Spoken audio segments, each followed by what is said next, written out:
Assalamualaikum warahmatullahi wabarakatuh. Nama saya Alena Ririn Novrianti. Di video ini saya akan menjelaskan tentang pergaulan bebas, yaitu zina.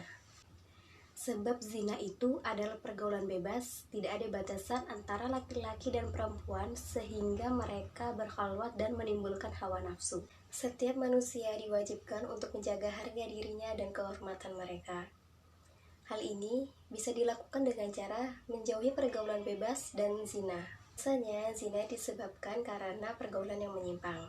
Pergaulan yang tidak sesuai dengan norma-norma yang berlaku dalam Islam disebut pergaulan bebas.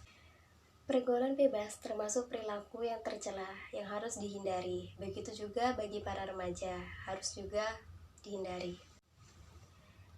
Pergaulan bebas merupakan pergaulan yang tidak dibatasi oleh aturan agama maupun aturan kesusilaan.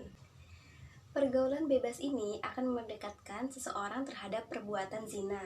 Zina berarti hubungan layaknya suami istri antara laki-laki dan perempuan tanpa ada ikatan pernikahan yang sah menurut syariat Islam.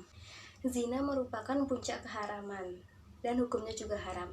Mendekatinya saja dilarang, bahkan berdosa, apalagi sampai melakukan zina. Sudah dijelaskan dalam surat Al-Isra ayat 32 yang berbunyi Bismillahirrahmanirrahim. Wala taqrabuz zina innahu kana fahisyah wa sa'as sabilan. Artinya, dan janganlah kamu mendekati zina. Sesungguhnya itu adalah perbuatan yang keji dan jalan yang buruk. Pergaulan bebas dan zina disebabkan karena kurangnya pemahaman terhadap Al-Quran dan hadis. Zina adalah perbuatan yang sangat dilarang oleh Allah Subhanahu wa Ta'ala. Dalam ajaran Islam, zina dikategorikan menjadi 3. Yang pertama, zina alaman, yang kedua zina muhsan, dan yang ketiga zina ghairu muhsan. Yang pertama, zina alaman adalah zina yang dilakukan dengan panca indera, seperti zina mata, zina lisan, zina hati, zina tangan, dan zina luar. Zina mata, ketika kita memandang yang bukan lawan jenis dengan perasaan senang dan bahagia. Zina lisan, ketika kita membicarakan lawan jenis dengan perasaan bahagia dan senang. Yang ketiga yaitu zina hati, ketika kita menghayal atau membayangkan seseorang dengan perasaan senang dan bahagia, seperti kita menghalu. Yang keempat, zina tangan, ketika kita dengan sengaja menyentuh tangan lawan jenis dengan perasaan senang dan bahagia. Yang kelima adalah zina luar, yaitu melakukan hubungan layaknya suami istri tanpa ada ikatan pernikahan yang sah. Yang selanjutnya adalah zina muhsan, yaitu pelaku zina sudah balik, berakal, merdeka, dan sudah pernah menikah. Yang terakhir adalah zina ghairu muhsan, yaitu pelaku yang masih lajang atau belum pernah menikah. Hukuman bagi pezina itu ada 2. Yang pertama hukuman rajam, yang kedua hukuman dera.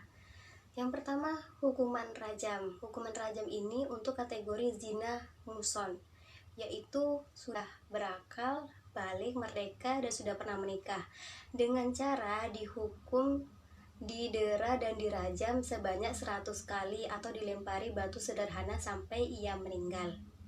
Hukuman dera untuk kategori zina ghairu muhsan, yang pezina itu masih lajang dan belum pernah menikah, dengan cara didera sebanyak 100 kali atau diasingkan selama 1 tahun.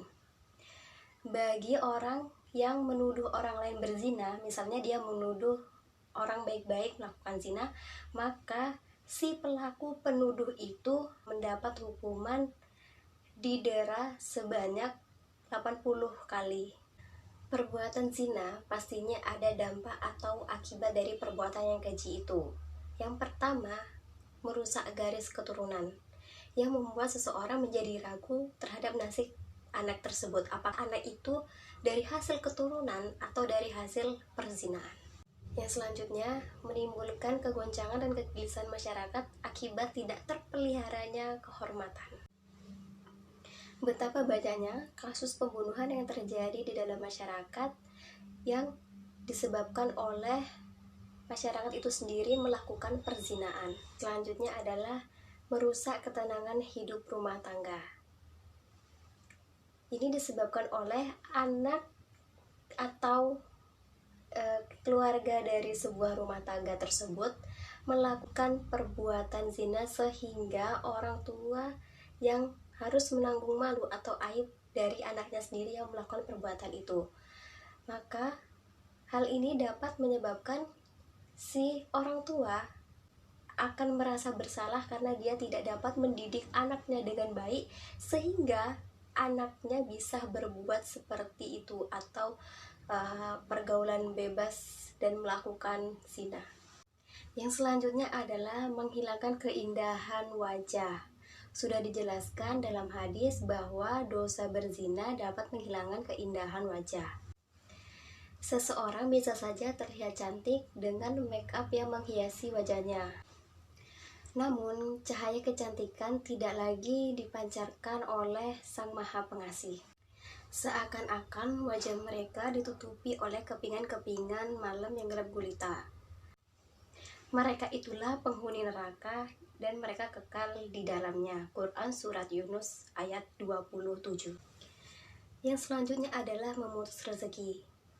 Banyak di kisah kehidupan nyata, laki-laki yang memiliki banyak harta yang telah ia kumpulkan berjuang bersama istrinya, lalu tiba-tiba ia hidup melarat karena si laki-laki ini berselingkuh dengan perempuan lain.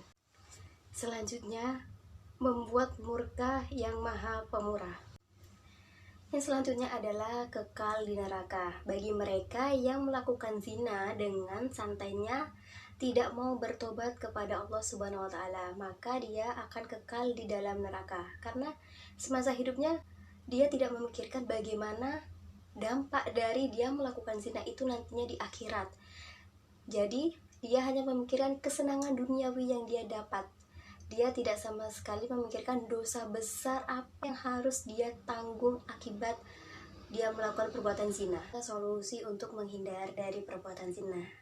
Yang pertama, hindari sumber zina. Tanpa kita sadari, sumber zina itu bisa dari hal-hal seperti membuka aurat, melihat video yang tidak pantas, lalu beranggapan bahwa hal tersebut adalah hal yang biasa. Nah, maka dari itu kita harus menjaga pandangan mata kita sendiri. Selanjutnya adalah menghindari khalwat atau berduaan dengan yang bukan lawan jenis.